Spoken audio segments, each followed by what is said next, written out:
Start అయింది. అది కూడా లేదనుకోండి పెనం నుంచి పొయ్యిలో పడినట్టండి. అది that is where some times ఇవన్నీ వస్తాయి. అదే దీన్ని సిస్టమేటిక్ గా చేసుంటే ఇన్ని ఇబ్బందులు వచ్చేటి కాదు. అదే నేను చెప్పాను. నేను ఏ వ్యక్తుల గురించి మాట్లాడడం లేదు. మీరు అన్నట్టు వ్యక్తులు డ్యామేజ్ చేసిన 24 గంటల వ్యక్తుల గురించి మాట్లాడుతా ఉన్నాను, కరెక్ట్ కాదు. I'm not talking. జరిగిన డ్యామేజ్ ఏం జరిగింది అనేది ప్రజలకు అర్థం చేసుకోకపోతే కామన్ మ్యాన్ అనుకుంటాను నాకేం సంబంధం, ఏదో బాబు గారు చేస్తాననుకున్నా ఓటేసా చేయమనండి అని ఆలోచిస్తున్నారు. కానీ వాళ్ళ ఆలోచన తప్పులేదు, వాళ్ళ కష్టాలు తప్పులేదు. కానీ కొండే పరిస్థితులు ప్రతి ఒక్కరూ అవగాహన చేసుకోవాల్సిన అవసరం ఉంది. అది అవగాహన చేసుకొని ఎందుకు గుజరాత్ లో 5 సార్లు ఓట్లు వేశారు బీజేపీకి, అందుకే స్టెబిలిటీ ఉంది కదా.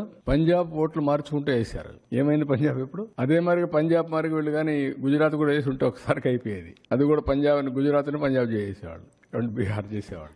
ఇక్కడ వీళ్ళు చేసింది నీతి ఆయోగ్ 22, 23కి చేశారు. 18 రాష్ట్రాలు, పెద్ద రాష్ట్రాలు, ఇంకా చిన్నవన్నీ ఉన్నాయి. యూనియన్ టెరిటరీస్ వదిలిపెట్టి జనరల్ కేటగిరీ స్టేట్స్ ని తీసుకొని 18 చేశారు. ఇది 14, 15